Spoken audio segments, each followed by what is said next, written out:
Mga idol, ito yung pananghalian namin ng anak ko. Yan.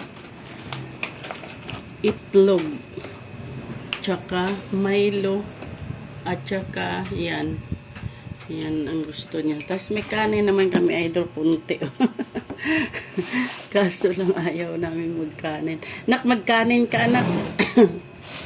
Bakit? Yan. Ayoko. Ayaw mo. Itlog, busog na ako niya. Ayaw niyang kanin mga idol. Itlog lang daw, busog na siya. Ayaw niya magkanin. So, yan ang aming pananghalian. Itlog at saka Milo. Ganon din sa kanya, Milo. Tapos kain siya ng pelos. Pelos. Yan lang aming pananghalian mga idol. Solve na. Ay, natakpan. Pananghalian namin dalawa sa aking anak. Yan. Yan. Saan ba ito natin idukdok? Lagay mo na kapinggan. Aha. Lagay mo ito. Yes. Siyempre, ilagay talaga sa pinggan. Pero dito lang natin ilagay ang balat. Balatan ko mga idol. Ganyan kami mga idol pag aalis kami. Aalis kasi kami ngayon mga idol. May inutos sa amin ang aming trabahante doon. Trabahante namin nga aming may inutos sa amin. So, yan mga idol.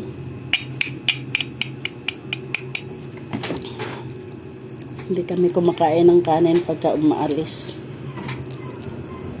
Ang hirap pag mag-alis na busog mga idol. Ang bigat sa tiyan.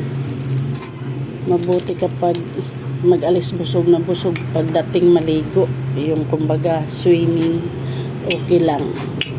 Pero pag hindi, ang pangit ng pakiramdam na busog. Ito, itlog, sapat na sa amin pagdating sa nakakain.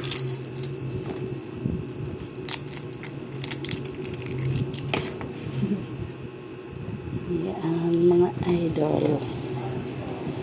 5 piraso pala itong mga idol yung gilaga ko kasi ang akin 2, sa anak ko 3.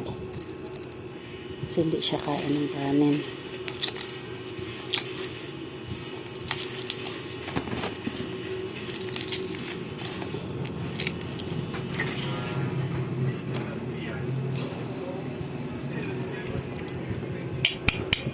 Basta tamang laga talaga, hindi ka mahirapan magbalat. Pero pag hindi tamang laga, ang hirap balatan. Madala yung niya, pinaka-itlog, pinakalaman niya. Pero pagka tamang laga, hindi mahirap balatan. Diba? Yan siya mga idol. So, sipirita natin yan ang balat. Ito yung laman. Iyan ang laman. O sige na anak, kain na. Yan, tapos na ng balatan ni mama. Alright. Kasi yan mga idol, marunong magbalat. Kahit naglaki na lang yung katawan, magbalat yan, hirapan. Kaya kailangan babalatan mo pa. Sige na, Hi, kamo. Hi. Bye-bye mga idol, kain na muna kami.